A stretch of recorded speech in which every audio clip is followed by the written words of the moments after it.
नमस्कार, स्वागत है आप सभी का न्यूज इंडिया में और आपके साथ मैं हूं आयुषी नेगी। जी हां, कभी हां तो कभी ना। तीनों केंद्रीय कृषि कानूनों को वापस लेने की मांग को लेकर दिल्ली बॉर्डर पर किसान लगातार 33 दिनों से विरोध प्रदर्शन कर रहे हैं। सिंघू बॉर्डर के साथ टीकरी, नोएडा और गाजीपुर पे बॉर्डर पर बड़ी संख्या में किसान जमा हैं और कृषि कानून वापस लेने की मांग कर रहे हैं। वहीं दूसरी तरफ कांग्रेस किसान आंदोलन को लेकर लगातार मोदी सरकार को घेर रही है। राहुल गांधी ने गुरुवार को ही कृषि कानूनों के मसले पर राष्ट्रपति से मुलाकात कर कृषि कानून रद्द करने की मांग की। इसके बाद उन्होंने केंद्र सरकार पर हमला बोला और कहा कि मैं प्रधानमंत्री से ये कहना चाहता हूं कि किसान हटेगा नहीं जब तक कानून वापस नहीं होगा।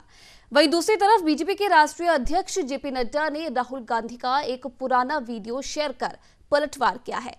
वीडियो शेयर कर जेपी नड्डा ने किसान आंदोलन का समर्थन कर रही कांग्रेस पर निशाना साधा। वीडियो शेयर करते हुए जेपी नड्डा ने लिखा कि ये क्या जादू हो रहा है राहुल जी, पहले आप जिस चीज की वकालत कर रहे थे अब उसका ही विरोध कर रहे हैं।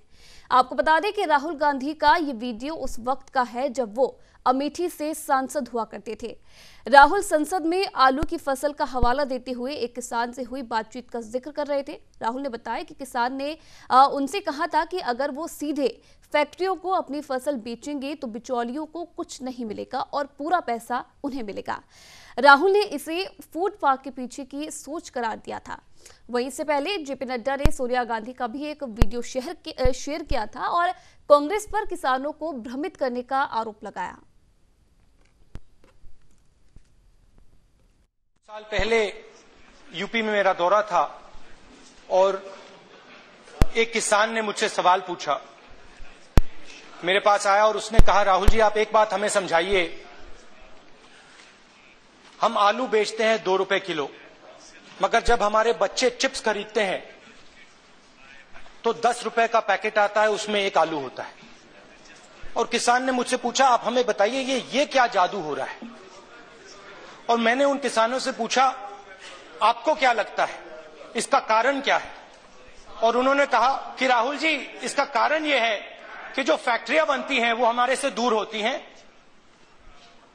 अगर हम डायरेक्टली अपना माल फैक्ट्री में बेच पाते तो जो बीच में से लोग पैसा ले जाते हैं बिचौले, उनको फायदा नहीं होगा और पूरा पैसा हमें मिलेगा। ये फूड पार्क के पीछे सोच थी। और ये एक प्रकार से अमेठी और उत्तर प्रदेश के जो 10-12 जिले हैं उनके मजदूरों की और किसानों की लड़ाई। होता क्या है? होता ये है कि किसान की पैदावार सस्ते से सस्ते दामों खरीदी जाती है और शहर में महंगे से महंगे दामों बेची जाती है।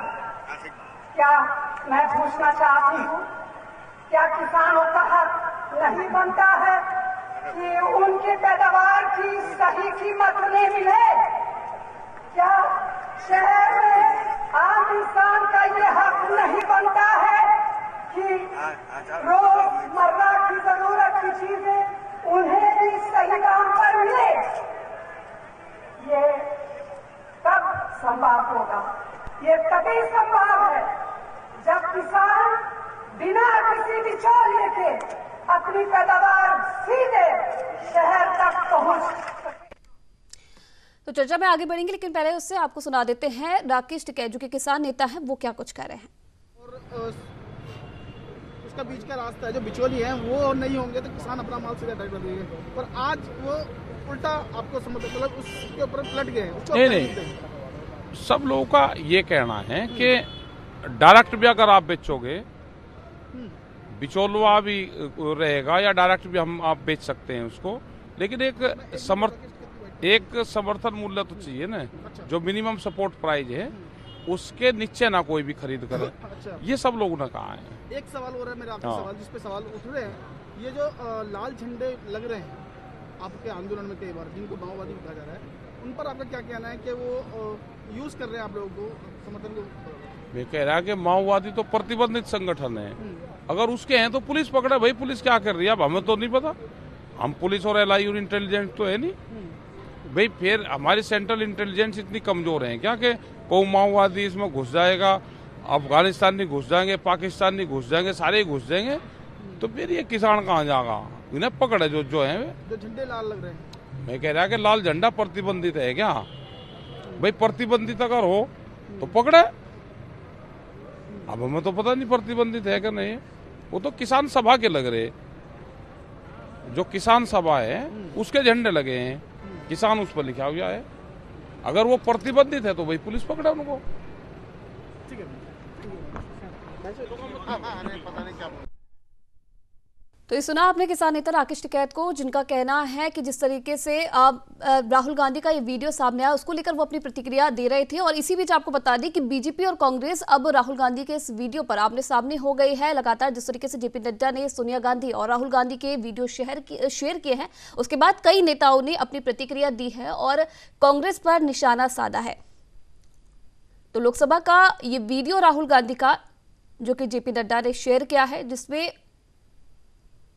कृषि बिलों को लेकर वो चर्चा कर रहे हैं, किसानों को लेकर वो चर्चा कर रहे हैं।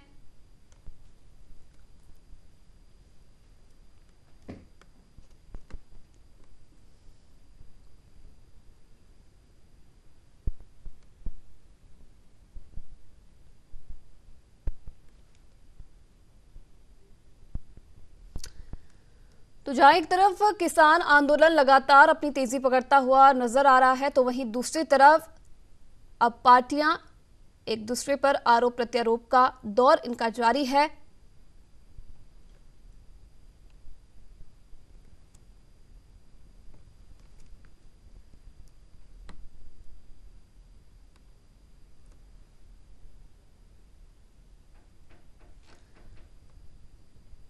तो ये राहुल गांधी का ट्वीट आप देख सकते हैं, जो कि किसानों को लेकर उन्होंने किया था। और कांग्रेस के स्थापना दिवस के मौके पर भी राहुल गांधी ने ट्वीट किया है।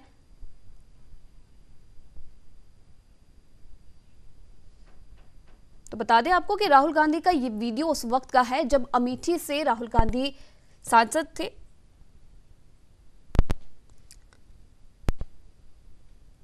आलू की फसल का हवाला देते हुए राहुल गांधी एक किसान से हुई बातचीत का जिक्र लोकसभा में कर रहे थे, जहां उन्होंने बताया था कि किसानों ने उनसे कहा था कि अगर वो सीधे फैक्ट्रियों को अपनी फसल बेचेंगे तो बिचौलियों को कुछ नहीं मिलेगा और पूरा पैसा उन्हें मिलेगा।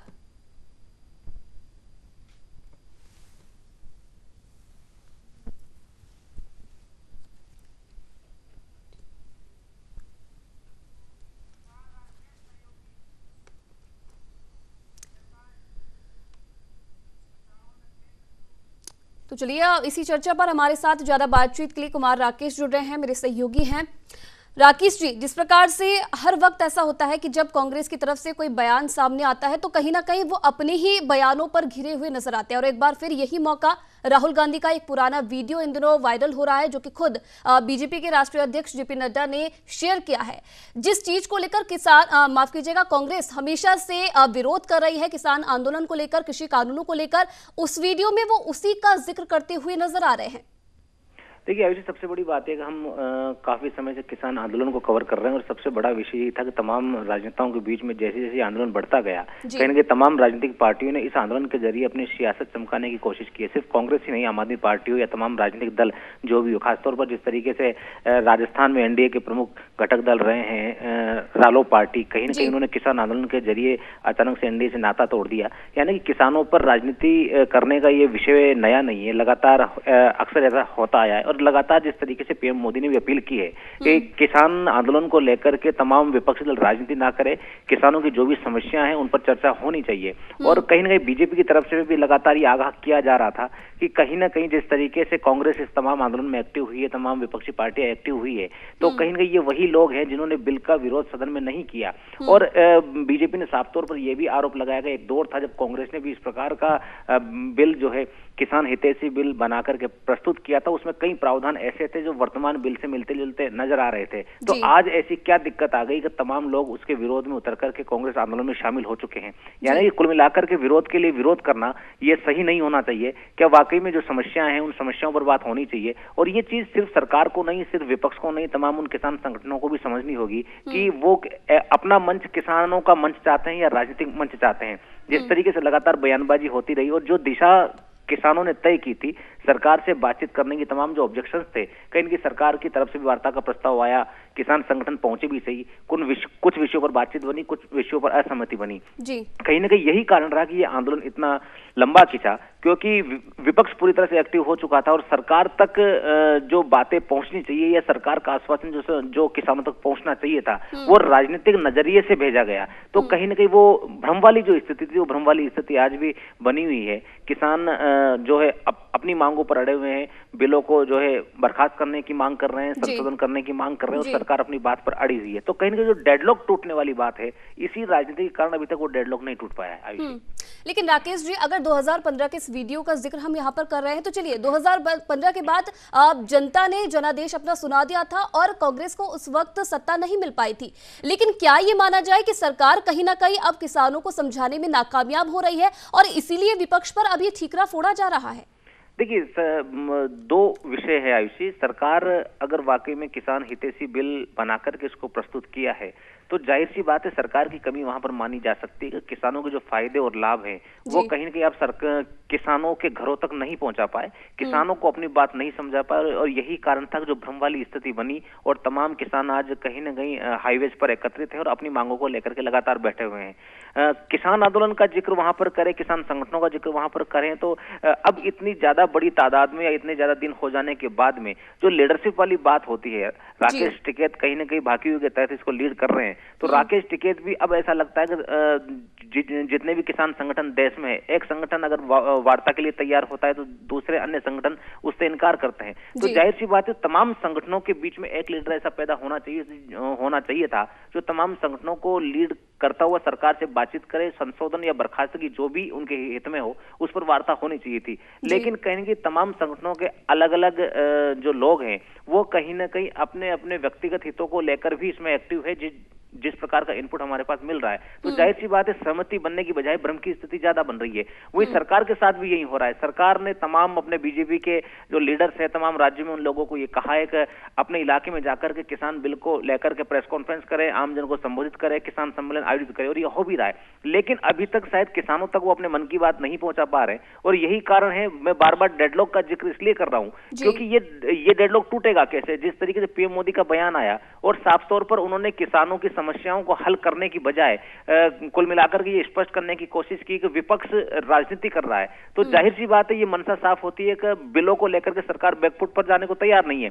वहीं किसान अब इस मांग पर अड़े हुए हैं कि बिलों को बर्खास्त किया जाए, बिलों को हटाया जाए। तो जाहिर सी बात है जब तक वार्ता की टेबल पर चीजें नहीं आएंगी, दोनों ही पक्ष अपनी बात पर अड़े हुए हैं, तो वो जो लॉक है वो डेडलॉक बन चुका है, उस पर काम कैसे होगा? सिर्फ राजनीति। और यही कारण है ये डेडलॉक बनने के पीछे तमाम विपक्षी पार्टियां भी है, कुछ निजी संगठन भी है, सरकार के कुछ ऐसे लोग भी है जो कहीं ना कहीं सरकार की बातें किसानों तक नहीं पहुंचा पा रहे। ऐसे में बहुत बड़ा विषय अभी हो गया है देश के लिए कि किस तरीके से आगे की रणनीति पर काम होना चाहिए। जी चलिए राकेश जी बने रहिए आप हमारे साथ। यहाँ पर सुनील सुशीला शर्मा जी हमारे साथ जुड़ रहे हैं, माफ कीजिएगा, सहयोगी है हमारे। सुनील जी, जिस प्रकार की स्थिति अब देखने को मिल रही है, देखिए एक तरफ तो किसान आंदोलन लगातार अपनी तेजी पकड़ता जा रहा है तो दूसरी तरफ राजनीति भी भरपूर तौर से हो रही है। एक तरफ विपक्ष लगातार समर्थन इस पूरे आंदोलन को दे रहा है तो वहीं अब कांग्रेस के पूर्व राष्ट्रीय अध्यक्ष राहुल गांधी का एक वीडियो वायरल हो रहा है जिसमें वो खुद इस कानून को लाने की मांग यहाँ पर कर रहे हैं। लेकिन अब देखिए जब पूरा का पूरा ये पूरा मामला सामने आ गया है तो अब तमाम उन पुरानी बातों को याद किया जा रहा है, चाहे 2015 का ये वीडियो इसकी बात कर ले या फिर 2019 में जो घोषणा पत्र लाया गया था। लेकिन अगर दूसरी तरफ हम देखें तो जिस तरीके से विपक्ष लगातार समर्थन यहां पर दे रहा है किसान आंदोलन को, क्या ये माना जाए कि सरकार विपक्ष के आगे कमजोर पड़ती हुई नजर आ रही है और इसलिए जो समर्थन यहां पर दिया जा रहा है उसके कारण किसान आंदोलन तेजी पकड़ रहा है?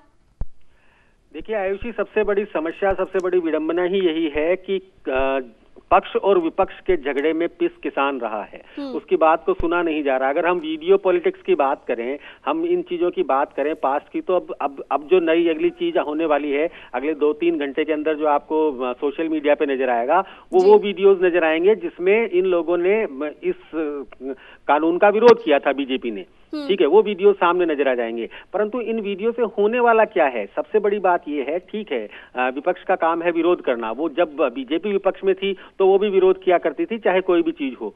सबसे बड़ी समस्या यही है कि किसान को कौन सुन रहा है, किसान की कौन समझ रहा है कि उसको दुख क्या है, उसका दर्द क्या है। राहुल गांधी जी भी एक बहुत बढ़िया ट्विटर पे लिखते हैं कि वीर तुम बढ़े चलो, वीर तुम बढ़े चलो, और पानी की बौछार से डरो मत, और खुद इटली चले जाते हैं। ठीक है, इस तरफ दूसरी तरफ देखते हैं, बात करते हैं बीजेपी की, तो वो रोज नई नई चीजें बता देते हैं कि फलानी जगह पे ये हुआ, ढीकनी जगह पे ये हुआ, परंतु असल में आप तरह तरह के किसानों से संवाद कर रहे हो, जगह जगह किसानों से संवाद करते हो, 2-2 हजार रुपए उनके खाते में डाल रहे हो, परंतु जो किसान आपसे संवाद करने आया हुआ है उससे आप बात नहीं कर रहे हो। ये किसान जाए तो कहाँ जाए? वहां पर बैठे हुए किसानों के मैसेज बज रहे हैं, 2000 रुपए उनके पास आए हैं, उतना पैसा तो वो छोड़ के बैठे हुए हैं, उतना पैसा तो वो डेली खर्च हो रहा होगा वहां पर जिस जगह वो बैठे हुए हैं। तो बात तो अभी ये है कि उन किसानों की सुने कौन? उस बिल पे बात हो सकती है, ऐसा तो कुछ है नहीं कि वो बिल आने के बाद अचानक से बहुत सारा परिवर्तन हो जाएगा, या नहीं आया तो बहुत बड़ा कोई पहाड़ गिर जाएगा, ऐसा तो उस बिल में कुछ है नहीं।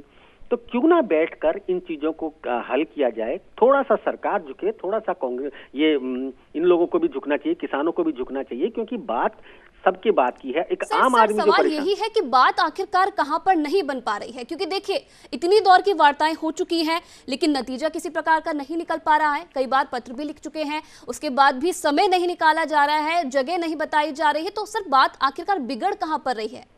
देखिए यही तो बात है, अगर देश चलाना है, अगर देश को सबको खुश रखना है, सबसे बात करनी है, तो कहीं ना कहीं कई बार थोड़ा सा झुकना पड़ता है। ठीक है, संशोधन के लिए वो तैयार थे, उस समय किसान को थोड़ा सा बैठ के 1-2 संशोधन अगर उन्हें और चाहिए थे तो वो, लेकिन अब यहाँ पर जो एक इन्होंने दोनों ही पक्षों ने जो एक इज्जत की लड़ाई वाली बात हुई ना, कि बात की बात रखने वाली बात हो गई, वहां पर जाकर अटक गया है मामला। किसी न किसी एक को थोड़ा सा नरम रुख अपनाना पड़ेगा, किसी न किसी को थोड़ा सा झुकना पड़ेगा। विपक्ष को आप यहाँ पर दोष नहीं दे सकते, विपक्ष तो पिछले 70 महीने से नहीं है ना सत्ता में। ठीक है, 70 साल की बात अलग है, लेकिन पिछले 70 महीने से तो यही सत्ता पक्ष है जो कि सत्ता में है। तो जो 70 महीने में जो आउटडेटेड हो गया उसकी बात करना, या उसका ये कहना कि वो भड़का रहे हैं, जो विपक्ष भड़काकर आप अपने लिए वोट नहीं ले सका, वो विपक्ष किस तरह से भड़काकर उन्हें आत्महत्या के लिए मजबूर करेगा? नहीं हो सकता ये काम। वो विपक्ष उन्हें इतना नहीं भड़का सकता कि वो ठंड में, ऐसी ठंड में सड़क पर पड़े रहें। देश के हर हिस्से से इस समय किसानों की आवाज धीरे धीरे उठ रही है, धीरे धीरे आंदोलन बड़ा होता जा रहा है। वाकई में अब ये अच्छे संकेत नहीं है, सरकार को ध्यान देना चाहिए और आगे बढ़कर 2 कदम आगे बढ़कर किसान की बात सुननी चाहिए, क्योंकि गेंद इस समय सरकार के पाले में है। राकेश जी, अगर जिस पूरी स्थिति की अगर मैं यहाँ पर जिक्र करूँ तो जिस प्रकार की स्थिति फिलहाल बनी हुई है, क्या ये माना जाए कि कहीं ना कहीं जिस प्रकार का चक्रव्यूह विपक्ष की तरफ से रचा गया था बीजेपी के लिए, कहीं ना कहीं बीजेपी उस पर फंस गई है?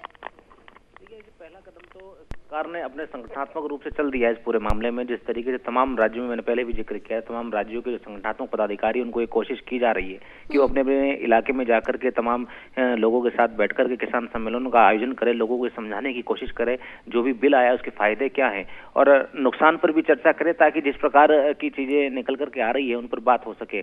लेकिन कहीं ना कहीं जो कैबिनेट मिनिस्ट्री है केंद्र सरकार की, उसमें जिस तरीके से गृह मंत्री अमित शाह की बात हो, राजनाथ सिंह की बात हो, तमाम जो टॉप लेवल के मिनिस्टर्स हैं उन सबको एक्टिव किया गया है, नरेंद्र सिंह तोमर हो, और एक बाकायदा लॉबी बना करके ये कोशिश की जा रही है। साथ ही इसमें जो कहीं ना कहीं आनुषंगिक संगठनों में जिस तरह राष्ट्रीय स्वयंसेवक संघ आता है, तो उसमें भारतीय मजदूर संघ के साथ साथ भारतीय किसान संघ की भी एक विंग है। ये तमाम विंग जो किसानों के साथ बैठती है, किसानों के साथ काम करती है, उनके पदाधिकारियों को भी एक्टिव किया गया है कि किस तरीके से वार्ता की बात हो सकती है, किस तरीके से टेबल पर वार्ता की जा सकती है, आखिर दिक्कत कहाँ आ रही है। क्योंकि लगातार वार्ता का न्योता मिलना जाना और उसके बाद में बेनतीजा होकर के बाहर आना, ये काफी लंबा अरसा हो गया। तो जाहिर सी बात है पूरे देश की निगाहें इस समय सरकार पर भी है और किसान संगठनों के ऊपर भी है कि किस तरीके से वार्ता पूरी हो पाएगी, मांगों पर सहमति बन पाएगी। इन तमाम विषयों पर सरकार, ऐसा नहीं है क्योंकि देश का प्राइम मिनिस्टर कहीं न कहीं तमाम विषयों पर आकर के अपना जवाब प्रस्तुत करे, ये संभव भी नहीं है और प्रोटोकॉल के लिहाज से ठीक भी नहीं माना जाता है, क्योंकि आपके पास पूरी कैबिनेट मिनिस्ट्री होती है और हर विभाग का एक मंत्री होता है। तो जाहिर सी बात है लोगों की समस्या, लोगों की मांगों को देखते हुए फैसले वहां पर होते हैं। प्रधानमंत्री की निगाह में सारी चीजें होती है, लेकिन जिस तरीके से मैंने पहले भी जिक्र किया, जिस तरीके से प्रधानमंत्री ने बीच में आकर के कहीं एमपी में किसान सम्मेलन था और वहां पर ये स्पष्ट करने की कोशिश की अपने वक्तव्य के जरिए कि जो भी समस्या है कहीं न कहीं विपक्ष द्वारा पैदा की गई गई है, लगातार भ्रमित किया जा रहा है, भ्रम की स्थिति हो रही है। सत्य और भ्रम में यही अंतर है कि किसानों को भ्रम फैलाया जा रहा है जबकि सत्य कुछ और है। तो जाहिर सी बात है उन पर तमाम काम चल रहा है, प्राइम मिनिस्टर से लेकर के तमाम लोगों की निगाह इस पूरे मूवमेंट पर है। लेकिन सबसे बड़ी बात है, झड़प से, आंदोलन से या आगजनी से इस प्रकार की चीजों का फैसला नहीं हो सकता है। कोई भी फैसला होता है तो टेबल पर ही होता है। ऐसे में जिस तरीके से सुनील जी ने भी जिक्र किया कि 2-2 कदम दोनों पक्षों को आगे बढ़ना चाहिए। इस ठंड के मौसम में जिस तरीके से हाईवे जाम करके तमाम किसान वहां पर बैठे हुए हैं, सरकार को भी आगे आकर के उनको वार्ता के लिए आमंत्रण करना चाहिए। जो भी संशोधन है, तमाम जो सांसद हैं, जिस तरीके से महत्वपूर्ण लोकतंत्र के लिहाज से देश की चुनाव प्रणाली है उसको महत्वपूर्ण माना जाता है, उन तमाम सांसदों को पक्ष विपक्ष की सर्वदलीय बैठक आयोजित की जानी चाहिए। क्या संशोधन किए जा सकते हैं, लेकिन इन सबको आयोजित करने से पहले प्रमुख मुद्दा ये होता है कि राजनीति भावना से तमाम विपक्ष हो या पक्ष हो उससे ऊपर उठे और फिर किसानों के हित की बात करें। क्योंकि 2020 में यानी कि 1947 से लेकर के 2020 में आकर भी अगर यही बात की जाए कि किसान की आत्महत्या हो रही है, उनको दाम नहीं मिल रहे हैं, एमएसपी तय नहीं हो पा रही है, तो जो सबसे बड़ा सेक्टर है देश की अर्थव्यवस्था का, अगर उसको भी हम गंभीरता से नहीं ले पा रहे हैं, उसको भी नहीं सुधार पा रहे हैं, तो हमारे लिए विकास के कोई मायने नहीं कहे जा सकते। लेकिन राकेश जी, जिस प्रकार का यहाँ पर जिक्र सुनील जी ने भी किया है कि कहीं ना कहीं चलिए अब विपक्ष का काम है विरोध करना और वो इस वक्त वही कर रहे हैं, लेकिन सरकार की तरफ से ऐसी स्थिति क्यों आने दी जाती है? क्योंकि देखिए इससे पहले अगर तमाम कानूनों की मैं बात करूं तो उस वक्त भी ऐसा ही माहौल हुआ था जहां पर कानून तो लाए गए, लेकिन उसके बाद जब लोगों का विरोध प्रदर्शन शुरू हुआ, ऐसी स्थितियां आई, तो तब सरकार यहां पर कहती है कि अब लोगों के बीच हम जाएंगे और उनको इन कानूनों के बारे में समझाया जाएगा। सीए एनआरसी को लेकर भी हमने यही चीज देखी थी और किसान आंदोलन को लेकर भी अब सेम चीज सामने आ रही है। अब जाकर सरकार की तरफ से प्रयास किए जा रहे हैं, किसान चौपालों का आयोजन यहां पर किया जा रहा है, किसानों के बीच तमाम जो मंत्री हैं वो जा रहे हैं। अगर ये सब चीजें पहले ही कर ली जाती, तमाम पक्षों के साथ यहां पर बातचीत की जाती कानून को लेकर, तो मुझे लगता नहीं है कि आज जो स्थिति फिलहाल बनी हुई है, जो अन्नदाता सड़कों पर बैठे हैं, वो आज यहां पर ऐसी स्थिति देखने को मिलती। देखिए बिल्कुल परफेक्ट आपने बात बोली। और सबसे बड़ी बात आयुषी इसमें एक चीज और भी है, किसान जिस दिन से आंदोलन पर निकला, हम पहले दिन से बोल रहे थे कहीं ये आंदोलन राजनीति की भेंट ना चढ़ जाए, क्योंकि राजनीतिक इस प्रकार के आंदोलनों के मंचों का इस्तेमाल अक्सर वो राजनीतिक पार्टियों के कारिंदे कैप्चर करने की कोशिश करते हैं जहां उन्हें राजनीतिक फायदा दिखाई देता है। तो जाहिर सी बात है स्टार्टिंग फेज में जिस तरीके से राजनीतिक पार्टियों के कई लोग इस आंदोलन में घुसने की कोशिश करते हैं, तो वहां पर जो केंद्र में बैठी सरकार है, ये उसका मूड डाइवर्जन होता है वहां पर कि ये आंदोलन किसानों का भले ही शुरू किया गया हो लेकिन इसको राजनीतिक रूप देने की कोशिश की गई है। तो तब से लेकर के अब तक सिर्फ वार्ता 2 पक्षों में हो रही है, वो पक्ष है और विपक्ष है, यानी कि सरकार और विपक्षी पार्टियों में वार्ता है। जिस तरीके से वीडियो जारी हुआ, तमाम पार्टियों की आईटी सेल एक्टिव हुई। अभी सुनील जी ने भी जिक्र किया कि थोड़ी देर बाद में बीजेपी सांसदों के भी पुराने वीडियो सामने आने लगेंगे। तो दोनों पार्टियों की या दोनों ही पक्षों की आईटी सेल एक्टिव होने के साथ ही ये कोशिश करती है कि किसी को भी इस प्रकार का राजनीतिक फायदा ना मिल पाए। तो ऐसे में किसान पीछे छूट गया है, तो वहां पर सरकार को आईटी अपनी संगठनात्मक आईटी टीम को एक्टिव करने की बजाय किसानों के प्रति एक्टिव होना जरूरी है कि वार्ता की टेबल पर कैसे आया जा सकता है, संशोधन कैसे किए जा सकते हैं और किसानों की मांगे क्या है, उन पर किस हद तक विचार किया जा सकता है। और यही बात किसान आंदोलन करने वालों को भी समझनी होगी कि देश हित में जो लगातार अपना योगदान देता आया है, जो महत्वपूर्ण कड़ी है समाज की, देश की, वो किस तरीके से अपनी मांगों को लेकर के सरकार तक जा सकता है, सरकार तक मांग रख सकता है। सरकार अपने स्तर पर काम कर सकती है, लेकिन जिस तरीके से आंदोलन का बढ़ता स्वरूप ये कहीं ना कहीं देखने को मिल रहा है कि सरकार अभी तक शायद गंभीरता से नहीं ले पाई है। सिर्फ राजनीतिक रूप से या प्रशासनिक रूप से आप बाउंडेशंस लगा करके उनको सीमा पर रोक सकते हैं, लेकिन वो जो मैसेज यहाँ से पूरे देश की जनता में जाएगा कि किसानों के साथ क्या किया जा रहा है, उनकी मांगे नहीं सुनी जा रही है, तो कहीं ना कहीं जो डिक्टेटरशिप वाला जो आरोप अक्सर बीजेपी की सरकारों पर लगता है, वो कहीं ना कहीं फलीभूत होता दिखाई देता है और विपक्ष उस मामले में सफल होता हुआ दिखाई देता है। तो ऐसे में तमाम मंत्रियों को, सरकार को एक बार फिर से एक्टिव करना चाहिए, और एक्टिव करने के अलावा उन किसान संघों से बातचीत करने की कोशिश की जानी चाहिए, क्योंकि वार्ता की टेबल के अलावा, मैंने पहले भी कहा है, सिर्फ वार्ता की टेबल इसका परिणाम तय कर सकता है, अन्यथा सिर्फ आंदोलन, आगजनी, हिंसा, ये किसी भी आंदोलन को सही तरीके से नहीं ले जा सकती है। सिर्फ फैसला होगा तो वार्ता की टेबल पर होगा। जी, और बिल्कुल इस बात का जिक्र कहीं ना कहीं सरकार भी कर चुकी है कि बातचीत के बाद ही इस पूरी समस्या का हल निकल सकता है। सुनील जी, जिस प्रकार की स्थिति अब देखने को मिल रही है, क्योंकि किसान आंदोलन जब से शुरू हुआ है तब से किसानों के ऊपर सबसे ज्यादा बीती है। उन्हें कभी खालिस्तानी का नाम यहाँ पर दिया जाता है, कभी ये माना जाता है कि विपक्ष के द्वारा उन्हें भड़काया जा रहा है, कभी क्या कुछ उन पर आरोप लगाए जाते हैं। लेकिन अब जब काफी दिन यहाँ पर हो चुके हैं किसान आंदोलन को, और अब एक समय यहाँ पर निकला है, एक तिथि यहाँ पर तय की गई है कि 29 तारीख को एक बार फिर से सरकार और किसानों के बीच में बैठक होगी और उसमें तमाम चीजों को लेकर बातचीत हो सकती है। क्या कुछ लगता है सर, अब जिस प्रकार की स्थितियां बनी हुई हैं, क्या अब जो ये आंदोलन है इस पर रोक लगाई जा सकती है या ये थम सकता है? देखिए, थमना ही जरूरी है, क्योंकि आपने खुद ने देखा होगा, पिछले दिनों में बताया गया कि किसानों के इस आंदोलन के कारण कितना नुकसान हमें हो रहा है, कितना ट्रांसपोर्टेशन रुका हुआ है। देश की प्रगति रुक जाती है जब ट्रक्स रुक जाते हैं। देश की एक तरह से लाइफलाइन कहे जाने वाली ट्रांसपोर्ट रुक जाती है जब हाईवेज जाम हो जाते हैं। तो इसे थामना तो बेहद जरूरी है, इसे रोकना बेहद जरूरी है, परंतु उससे ज्यादा जरूरी है उस किसान को आश्वासन देना, जिस किसान को आईटी सेल ने, चाहे किसी की भी आईटी सेल हो, मैं किसी की बात नहीं कर रहा, आईटी सेल ने पहले तो खालिस्तानी कहा, उसके बाद उन्हें नकली किसान कहा। अब मैं उनसे पूछना चाहता हूं, बीजेपी अगर ये कहती है कि हमने सब किसानों को समझा दिया है, आप अपने सहयोगियों तक को नहीं समझा पाए। हनुमान बेनीवाल भी आज उसी हाईवे पर जाकर बैठ गए हैं जिस हाईवे पर आईटी सेल कहती थी कि खालिस्तानी किसान बैठे हुए हैं, वहीं जाकर वो बैठ जाते हैं। तो क्या ये माना जाए कि हनुमान बेनीवाल भी अब अचानक से देशद्रोही हो गए जो कल तक आप की पार्टी में थे? तो क्यों इन चीजों को देखना पड़ेगा, इन चीजों को समझना पड़ेगा। सरकार को देखना चाहिए इस बात को कि ये आंदोलन अब बढ़ता जा रहा है। अब आम किसान जो कि इतने दिन इसमें रुचि नहीं ले रहा था, रुचि भी ले रहा था तो शायद वो उसका ध्यान इस पे नहीं था, लेकिन अब यहाँ तक कि भारतीय किसान संघ की बात अभी राकेश जी ने कही, भारतीय किसान संघ जो कि बीजेपी से संबंधित है, वो भी एक बात को दबे सुर में कह रहा है कि हाँ, एमएसपी वाली बात तो बिल्कुल सही है, हम इस तरह के विरोध करते हैं कि बंद नहीं होना चाहिए, परंतु हम चाहते हैं कि एमएसपी वाली जो चीज है वो फाइनल होनी चाहिए। एमएसपी का जिक्र कहीं ना कहीं इस विधेयक में होना चाहिए और एमएसपी से कम बिकने वाले खरीदने वाले लोगों को अपराध की श्रेणी में रख के उन्हें सजा दी जानी चाहिए।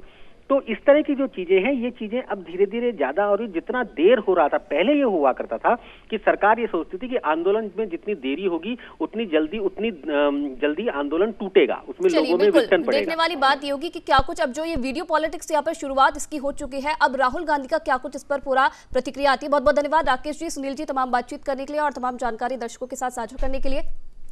तो चलिए फिलहाल इस खास पेशकश में इतना ही। तमाम खबरों के लिए आप देखते रहिए न्यूज़ इंडिया।